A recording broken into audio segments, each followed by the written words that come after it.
At the graduation ceremony, the girl I grew up with declared her love for her son in front of everyone. The audience erupted in applause, cheers, and deafening whistles. I was the only one who was completely taken aback because I already had a girlfriend. Suddenly, the entire auditorium fell into absolute silence. Instantly, Sophie's eyes filled with tears. She could barely articulate her broken voice. "Haven't you been in love with me all these years?" On the giant screen on the stage, a montage of our photos appeared, from babies in diapers to dorm rooms. Some were just her, others just me, but most of them were the two of us together. Wonderwall by Oasis was playing in the background. It was clear that she had planned everything down to the last detail. She was the keynote speaker, the absolute star of the graduation, and in the middle of what was going to be a normal, proper speech, she turned it into a public declaration of love. With thousands of people watching, the silence was deafening. My roommate, Mark, elbowed me in the ribs. "Dude, if you've always been crazy about Sophie," he whispered to me, "this is your chance. Don't ruin it out of pride." Quote. His words only served to confuse me more. Yes, it was true that I had been crazy about her, but it was also true that she had rejected me brutally. She had told me to stop following her around like a lapdog without dignity, that even if it were just her and me in the world, she would never choose me. Our mothers are close friends. Throughout my childhood, the only thing I heard from Aunt Penny was that she was saving me to be Sophie's husband. When I was little and didn't understand anything, I would smile and say yes, we would have lots of children. As a teenager, all I would do was scratch my head and blush all the way to the ears. We always went everywhere together, we were inseparable, and Sophie never denied in public that idea that we would end up together. That made me believe that maybe one day we really would get married. That illusion lasted until the senior year of high school when it was time to choose a college. My first choice was the one with the best program for my major. When Sophie's parents found out, they began pressuring her to drop out of her dream college. "If you both go to the same one, you'll be able to take care of your future husband," her father told her at a dinner. "That's right," Aunt Penny added. "That way you'll have each other." My mother joked about starting to save for the wedding. The whole table became a collective fantasy.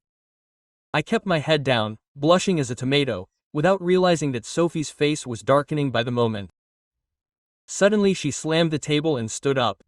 "Don't you realize that I don't like him?" she shouted, trembling with fury. "He follows me everywhere, always glued to me. Please, have some dignity." I remained rooted to the spot.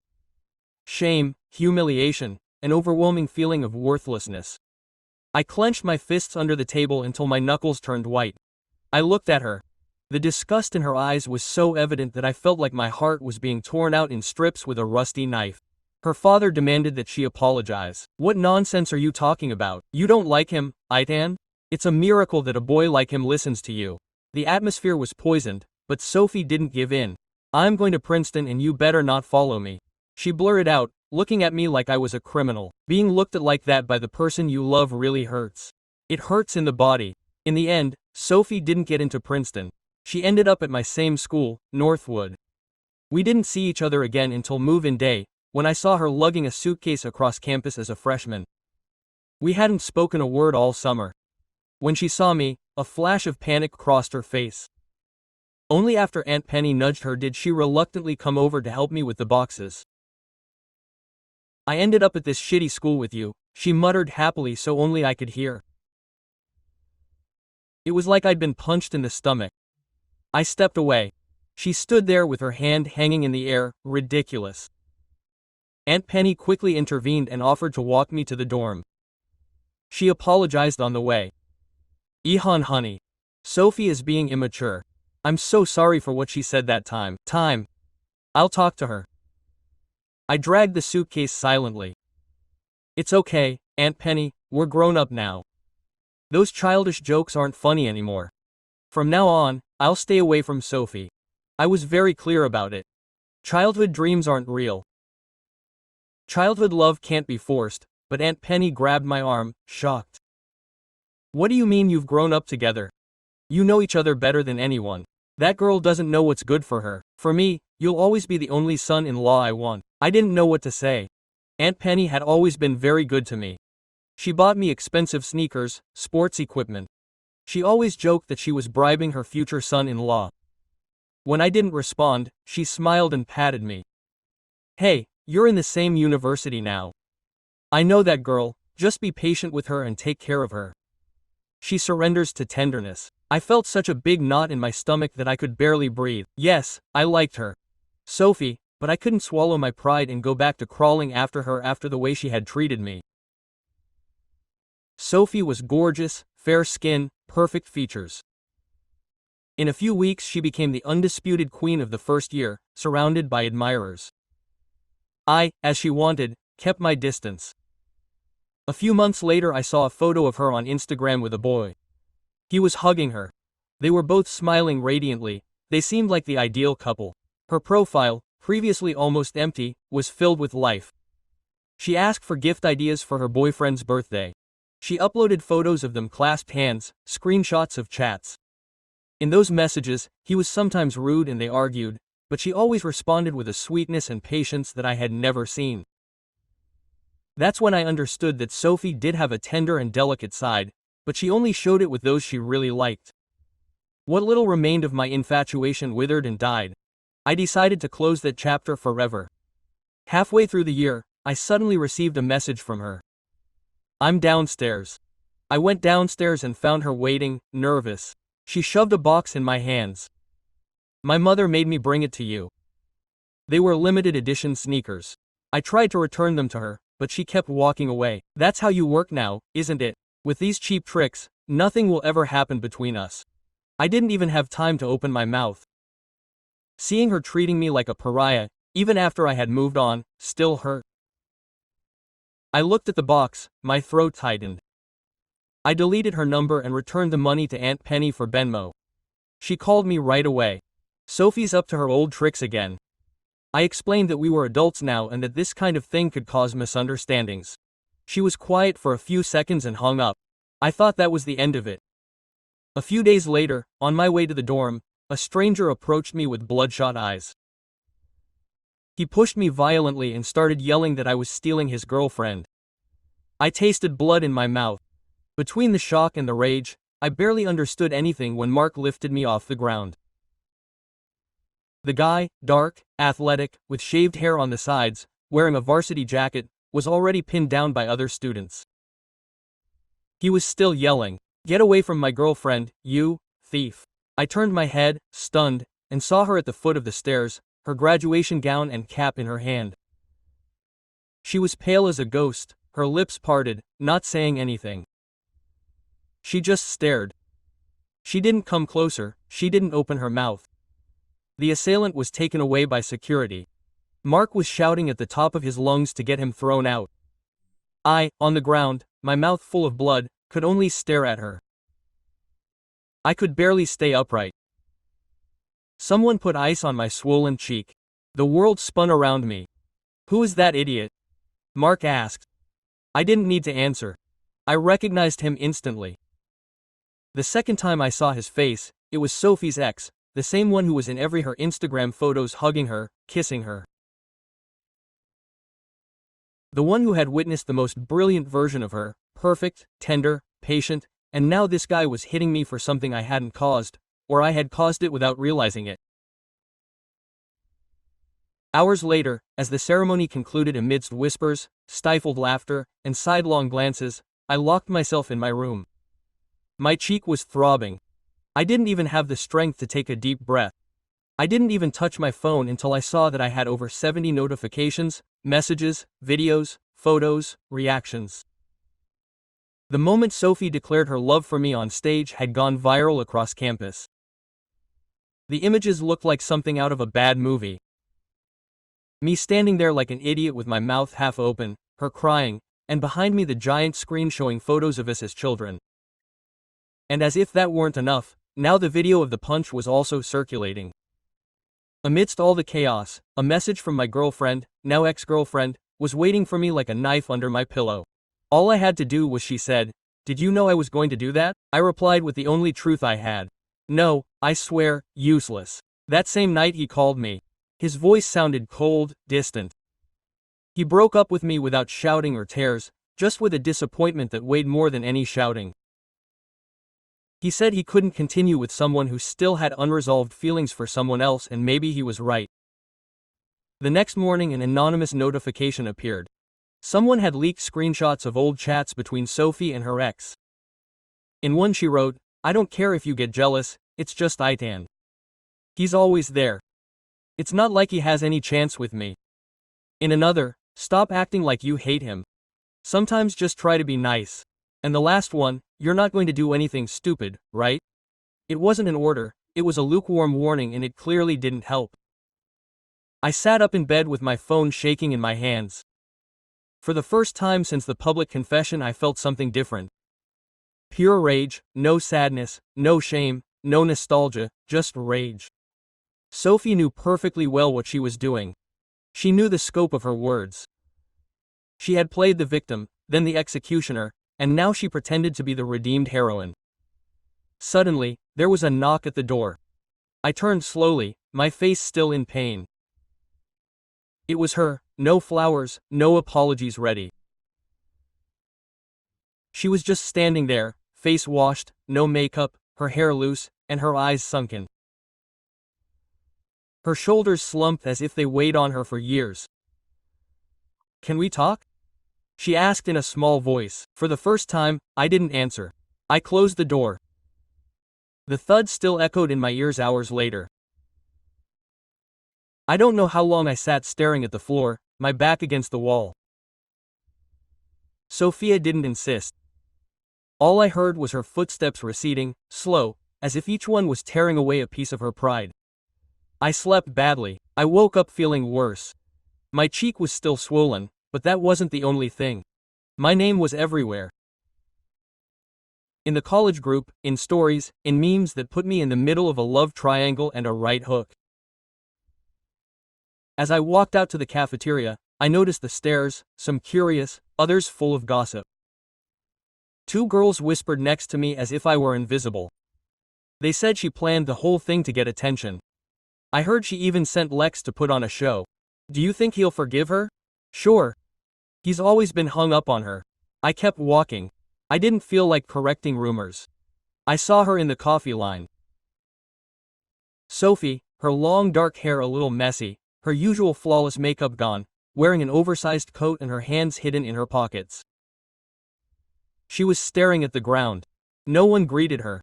Before, people would circle around her as if she had their own gravitational pull.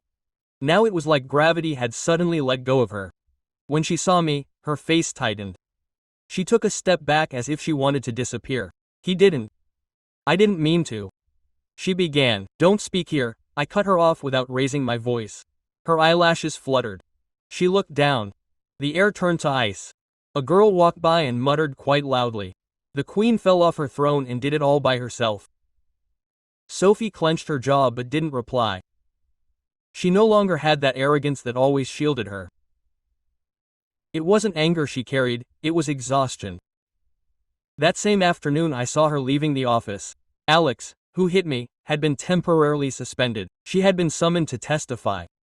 Rumor had it that she might be charged with indirect incitement. I wanted to feel relief. I couldn't. When he approached, she no longer walked straight as before, her shoulders hunched, searching for the shadows. "I didn't know he would do something like this," she said at last. "You didn't ask him to hit me, but you didn't do anything to stop him either," I replied. There were no excuses, only silence. "I've spent 2 years running from what I feel for you," she whispered. And when I finally dared to face him, I shattered everything. I looked at her. Her skin, always luminous, was pale. Deep circles under her eyes, chapped lips. Sophie, the into girl, the star of the campus, was shattered, not by rejection or scandal, but by perhaps facing a real consequence for the first time. "I never knew how to handle what you meant to me," she added, "or what I meant to you." "And now you have no control," I replied. She looked up. I didn't see anger. I saw fear. "And you?" she asked, her voice breaking. "What are you going to do with me now?" I stood still. For the first time that day at her house. I wasn't the one who felt small. Nothing, I said, because you have no power over me anymore. And I started walking. I didn't hear if she followed me. I didn't look back, but I felt something shift. For the first time, Sophie was no longer my center.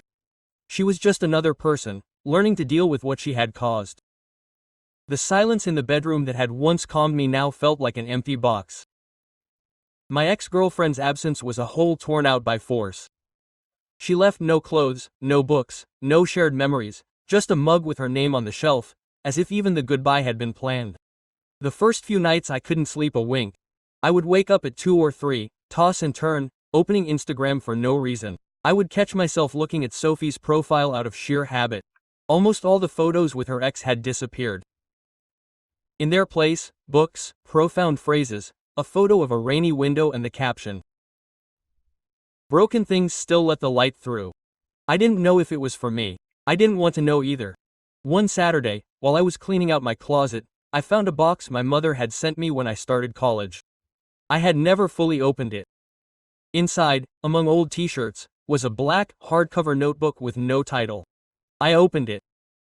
They were drawings and letters from elementary school, page after page, Sophie and I, on a swing, playing soccer, eating giant ice creams, some clumsy drawings, others more careful, at the end little pieces of paper folded in her childish handwriting.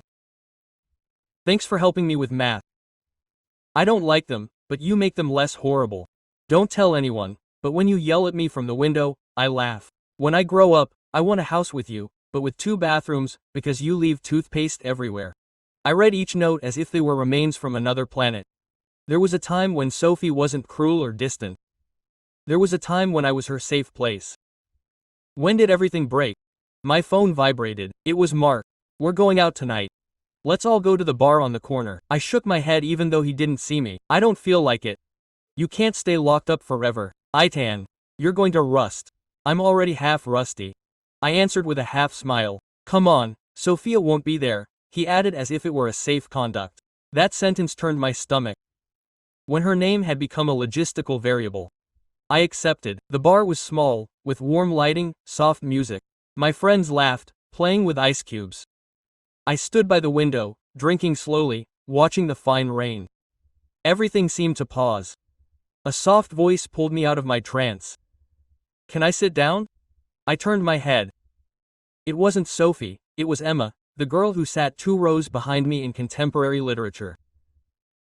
Light brown hair tied back in a loose bun, no makeup, a calm gaze, a beauty without stridency. "Sure," I said, "we talked more than I expected. Books, trips canceled due to the pandemic, unbearable teachers." With Emma there was no tension or ghosts, there was peace between sentences. I laughed for real for the first time in weeks. When I returned to the bedroom with my body lighter and a smile still on my face, I found a small white box with no name on it on the desk. I opened it carefully. Inside, a smooth river stone decorated with soft watercolors. On the lower level, a handwritten phrase. "You are not responsible for anyone's mistakes." There was no card or signature, but I recognized the handwriting instantly. It was Sophie's, and for the first time I didn't know if it hurt me or stirred me up inside. I spent the whole morning pacing before I dared to go out. The stone Sophia had left on my desk was still there, although something inside me wasn't anymore. Maybe it was the conversation with Emma or the silent memory of those little notes from when we were kids, but I understood that I couldn't keep avoiding myself. I found her when evening fell, sitting on a wooden bench next to the artificial lake on campus. Sophia was alone, wrapped in a loose gray sweatshirt. Her hair was pulled back into a simple, low braid, making her seem smaller, less shielded from the eyes of the world. Her hands were clenched and her gaze was lost in the water, where the orange sunlight was breaking up into fragments. I approached slowly, without speaking, and she noticed. She tensed for a second, but she didn't run away. When I sat down next to her, neither of us looked at each other. We shared only a brief, heavy silence. "Thank you for the rock," I said at last. She swallowed before answering. "I didn't know if you should read it." I hesitated for hours before leaving it there. I read it, I nodded. "And I'm trying." Sophie turned her head. Her eyes, a warm brown, almost honey, were exhausted, but not watery. There was weariness. There was resolve. I know this isn't the first time I should have apologized, she whispered. I just never found a way. I always thought it would be easier to act like nothing happened, to pretend that you could erase it all yourself. I don't erase it that easily, I replied without anger, just honestly. Sophie lowered her eyes. I know, and I'm sorry. I'm sorry for humiliating you at that dinner. I'm sorry for how I treated you when we got to college. I'm sorry for using others as a shield so as not to confront you. I'm sorry for letting him hit you. I didn't provoke it, but I didn't stop it either. And the worst thing is that I knew it could happen, I just preferred to believe that it wouldn't be that bad. For me it was, for me too, she admitted, and her voice broke for the first time. For years I thought that if I admitted that I cared about you, I would lose a part of myself. I was raised to be impeccable, to not need anyone, and you made me feel fragile. I didn't say anything, I let her talk. When you left that night after the stone, she continued. I thought it was too late, that the book between us had closed forever and that I would accept it if I had to. I just wanted you to know that I'm not here today for you to love me, but for you to see me. Not as the girl everyone expected, or the one you imagined, but simply as Sophie. I looked at her then. She wasn't the glossy image on social media, nor the haughty teenager, nor the girl in the cartoons. She was a 20-year-old girl with dark circles under her eyes, afraid, but with dignity. Someone who was finally no longer acting a role. I see you, I said. And she let out a breath as if she'd been holding it for years. The sun was sinking behind the buildings. The air was cold. Sophie stood up slowly. I'm not going to ask you to forgive me today. I just wanted to start here. It's a good start, I replied. Before she left, she looked at me one last time. Thank you for not leaving, she said almost in a whisper, and walked away slowly, as if she already knew that the important thing is not getting there, but how you get there. I stared at the reflection of the sky in the lake. There was no immediate relief, no sharp pain, just an odd calm born of truth. I thought this wasn't reconciliation, it was a careful demolition. And sometimes, in order to build something new, you have to let the rubble crumble first. A week passed after that talk by the water. Sophie didn't look for me, she didn't write, she didn't show up by chance, she didn't leave any more stones or hidden messages. I didn't look for her either, it wasn't pride, I just needed to digest a Saturday morning. As I tried to isolate myself from the world with a bowl of cereal and music, my phone vibrated. It was a text from Aunt Penny. Are you home, honey? I'll take a moment. Don't worry, it's not about she. A few minutes later, there was a knock on the door. I opened it, puzzled. Aunt Penny was the same. Thin, with brown hair, silver strands perfectly combed, and a soft pink lip. She was wearing a beige coat and carrying a medium-sized box wrapped in brown paper. Can I come in for a second? She asked with the same smile she had when I had baby teeth. I nodded and stepped aside. She sat down at the desk, put the box on the table, and was silent for a moment. This was going straight in the trash, she said finally. Sophie left it when she was taking out old things, but something told me not to throw it away without consulting you. She handed it to me, and I opened it. Inside were crumpled papers, folded envelopes, photos, and small objects. A science fair pin from 7th grade. A lock of hair with the blue ribbon she used, kept in a small bag. Postcards that had never been sent, and lots of letters. I picked one at random. Itan, I hate you a little bit. I hate you because you know when I'm sad without me saying a word. Because you look at me, as if I would never fail, and I don't know how to live with that pressure. Because I feel like you see me more than I allow myself to see myself. Because I need you, but I'm terrified of needing someone. I froze. Aunt Penny watched me with a mixture of guilt and tenderness. She never sent them, she said, but she wrote them. She was always good with words, although terrible at choosing the right moment. I kept looking. In another letter, in blue ink with margins covered in little flowers, she spoke of me with a sweetness that hurt. Sometimes I dream that we share a kitchen. You make coffee, I make pancakes. Nothing fancy, just the two of us. In peace. What does that say about me? I put my hand to my face. Aunt Penny stood up. I didn't come to ask you for anything, Itan. I just wanted this to reach your hands. You decide what you do with it. I'm out of the way now. I nodded. She left. I was left alone, surrounded by words that should never have reached me. Each line was a Sophie I didn't know. A Sophie who felt, who did love, who did think of me, even though her mouth said otherwise. At the bottom of the box, a sealed letter with a recent date, 2 days before graduation. I looked at it for a long time and opened it. I don't know if I'll dare. Maybe this piece of paper is the only thing that tells the truth. Maybe tomorrow I'll go up on stage and talk only about the future, about courage, about change. Maybe I won't say your name, but if by some miracle I do and you're there and there's still a corner in your chest for me, just look into my eyes. If you look at me, I'll know. If not, I'll keep going, even if it hurts. I cried. I cried because I didn't look at her, because maybe there were signs, because Sophie's silence always kept too much, because I let my pride and my wounds speak louder. That night I slept hugging the box, not because I still loved her, but because for the first time I knew the Sophie who could have existed. Days later, the box was still open on the desk like a magnet that pulled me to the past, but without the same pain.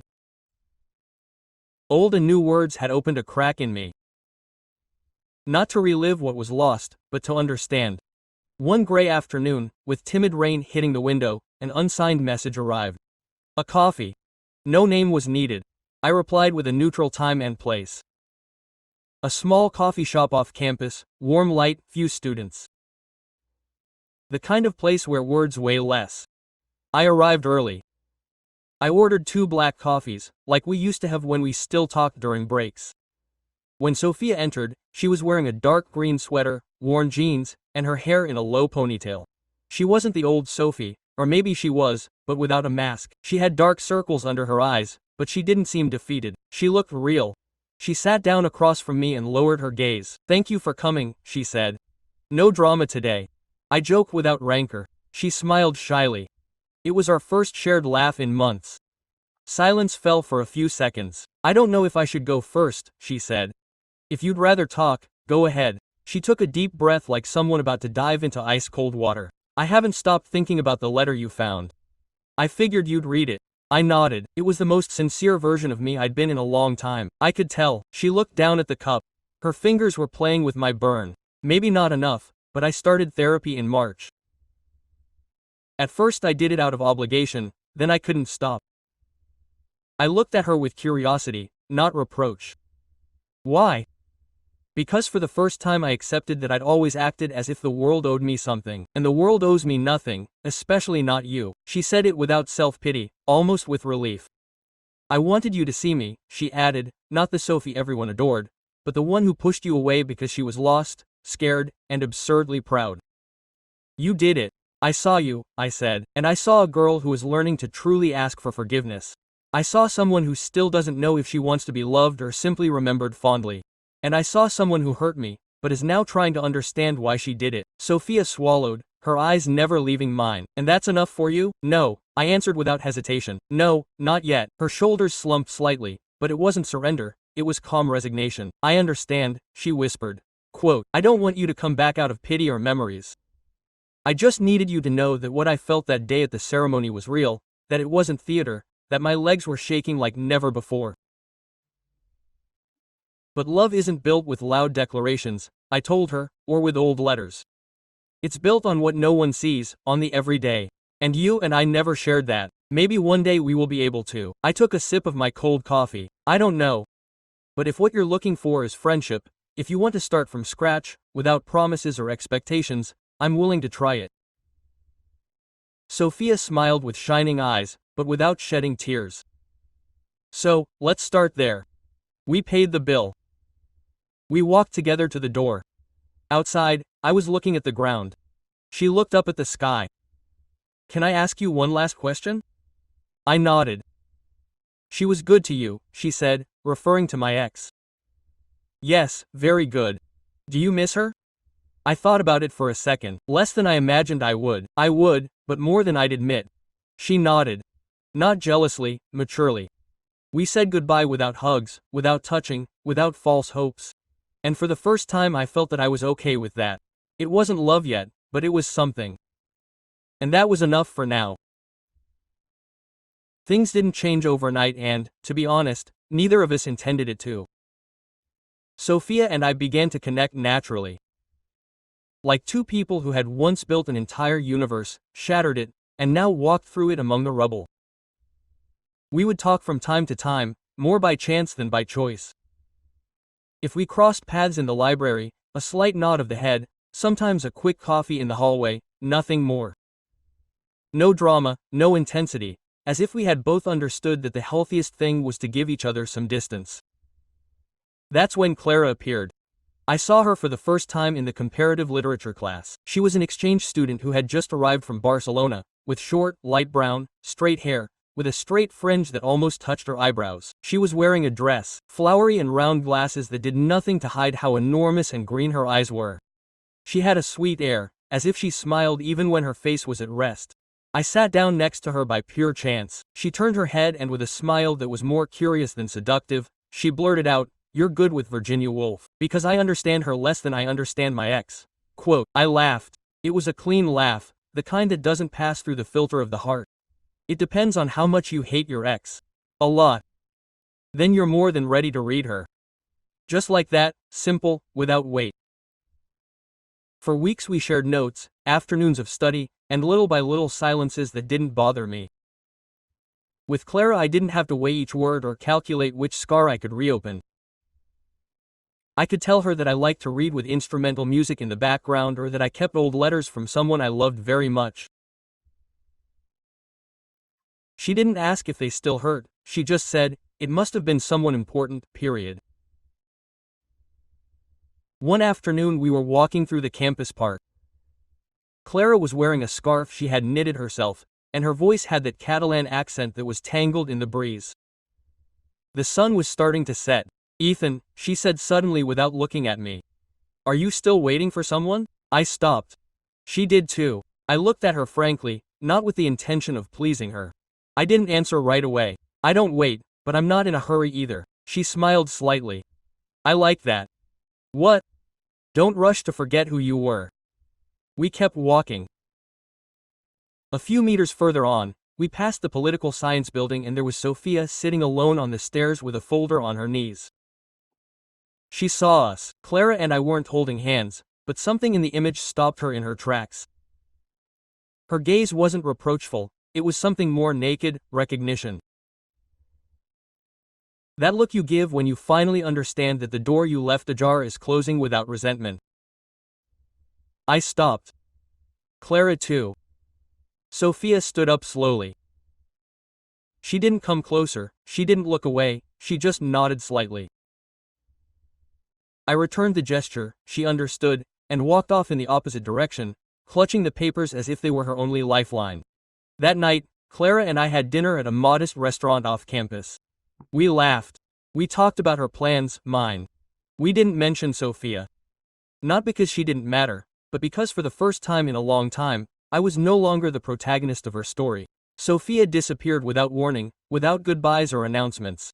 One day, her presence simply stopped floating through the hallways, the cafeteria, the exact corners where she used to shine. No one knew if she had changed universities, requested a leave of absence, or simply fled, but she was gone. Weeks passed, then months. The school year was reaching that strange final phase, where the days speed up and familiar faces fade. I was still there, no longer burdened with ghosts, walking with a firmer step. Clara had become a calm and constant presence. Her way of listening without pressuring, of understanding without demanding, had taught me that affection doesn't need to be loud to be profound. One afternoon, while I was sorting papers for my thesis, I found an envelope forgotten among books. It wasn't mine. I recognized the handwriting instantly, Sophia. From the date I deduced that she had left it just before she left. I opened it. "Ethan, I don't want you to think that I left out of cowardice. I left because I needed to discover who I am without you. Because for years you were the center around which my whole world revolved.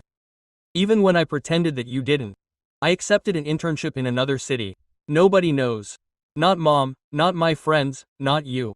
But I felt that you deserved to know. I'm working on something that has nothing to do with you or who we were. I'm fine, sad at times, but free in a way I didn't know. I don't expect you to write to me or keep me. I just wanted to give you this piece of me, the first one I give without fear. Thank you for seeing me when I didn't know how to see myself. Sophia. I read it 3 times. I didn't cry, I didn't break down, I felt at peace. There was something beautiful in that silent goodbye. It wasn't a dramatic abandonment. There were no pleas or grandiloquent scenes, just a decision. For the first time, Sophia had chosen to grow up alone, and that, in a way, was also love. During those months, Clara and I grew closer with the calm that only time can bring. We didn't need to label who we were. We shared study afternoons, impromptu dinners, and aimless walks. She taught me how to make paella. We failed epically, and I showed her my books full of marginal notes. We didn't talk about Sophia, but she was there in the pauses, in the silences that carried no weight, in the glances that didn't ask for explanations. One day Clara told me, "Your story with her is like a song that you don't hear anymore, but that you recognize by the first few chords. That's either good or bad." "It's real," I replied with a shrug. "Whatever comes next will be another song, another lyric." I stood there thinking as I watched her laugh with a cup of hot chocolate in her hands. I thought about how true love doesn't always come with a bang. Sometimes it sneaks in like a gentle, steady tide, until one day you realize it's already engulfing you completely. Then a notification rang, an email from Sophia. Subject: Thank you. It just said, "You don't have to reply. I just wanted to tell you that I'm glad you're happy. Take care of her, take care of yourself. See you at the end." I leaned back in my chair. The song had ended, but it wasn't a loss, it was the silence before something new. College felt different at the end of everything, like closed folders, moving boxes, books that no longer needed underlining. Even the air seemed lighter, like the buildings were exhaling years of secrets, confessions, and pent-up routines. It was the night of the prom. The hallways of the main hall were adorned with warm lights. Gold gilts and old photos, held together with clothespins. Some hugged each other and laughed, others drank in silence, looking at the place for the last time. We all knew it was the end of something, even if we couldn't name it. I arrived alone. Clara had an early flight the next day. Her exchange semester had ended and she was returning to Barcelona to start a new chapter. In the morning she hugged me with that hug that doesn't ask for promises and said, "No matter what happens, thank you for teaching me that silences can also be cared for." Quote, and she was gone. So there I stood, in a dark suit and a crooked tie, drinking cheap punch and feeling strangely light. For the first time in a long time, I was not tied to anyone. I expected nothing from anyone. There were no emotional debts pending, only the present, until I saw her. Sophia was across the room. She was wearing a simple, elegant, effortless black outfit with silver accents. Her hair fell loosely over her shoulders. She was no longer the Sophia who glittered to impress. She was a cleaner version of herself, calmer, more authentic. Our eyes met and she, without hesitation, began walking toward me. I felt no nerves, no tachycardia, only curiosity. "Can I steal a dance from you?" she asked with a faint smile. I nodded. There was no reason to refuse. We walked toward the dance floor. The music was slow, a melancholy song that spoke of wasted time and paths not taken. We moved awkwardly at first, then our bodies settled. Sophia watched me as if she wanted to memorize every feature of my face. "You look different," she said. "You too." "Happy and peace," I replied. She nodded. That was much better. We continued dancing in silence for a few more moments. There was no tension, no hidden illusions remained. Just two people who had once shared an entire life saying goodbye without the need for words. "What now?" I asked. "Now," said Sophia. "You continue on your path and I'll continue on mine, nothing more and nothing more than that." She gently pulled away. She brushed my cheek with a kiss, exactly where months before I had received that blow. A symbolic gesture, without romanticism or desperation. A full stop. "Thank you for being my mirror," she whispered. "And you for being my dearest mistake?" I replied. We laughed without it hurting. She walked away. She disappeared into the crowd. I didn't turn my head. There was no need to look back. The song ended, but no one applauded. Another tune simply began. I walked toward the door, certain that sometimes the most beautiful thing about love isn't that it lasts forever, but learning to let it go without falling apart. The city felt bigger without the chains of college. Or maybe it was me who had shrunk a little from the enormity of what came next. I no longer had schedules, classrooms, or final deliverables, just the echo of my own future bouncing off the walls of the small apartment I'd rented in another city. Calmer, quieter. I chose it precisely for that reason. I wasn't looking to start big, I just wanted to get started.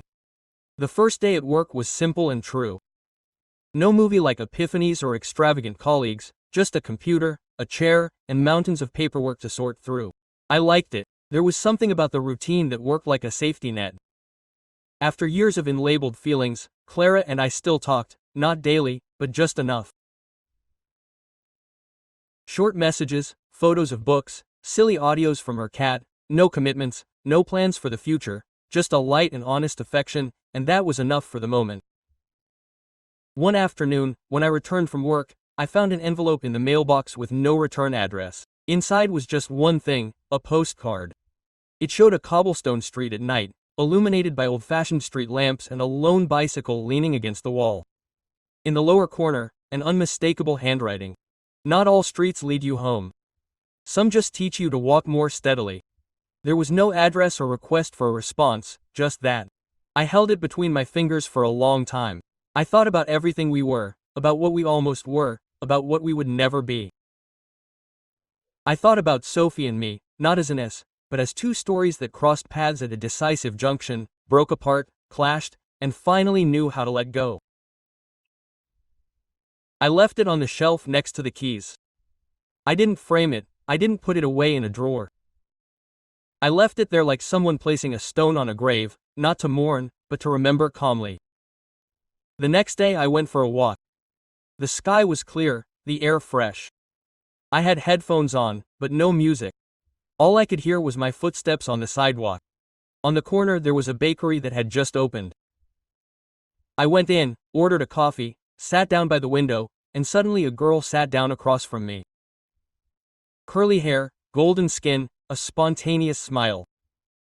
"Excuse me, I mistook you for someone else," she said, and added, "but since I'm here, can I stay? I hate drinking coffee alone." Quote, I nodded and smiled. I didn't think about Sophie, I didn't think about anyone, only about the present. Because sometimes stories don't end with an epic kiss or a triumphant return. Sometimes they end with a random chat that seems light until it isn't. Because it wasn't the end, it never had been,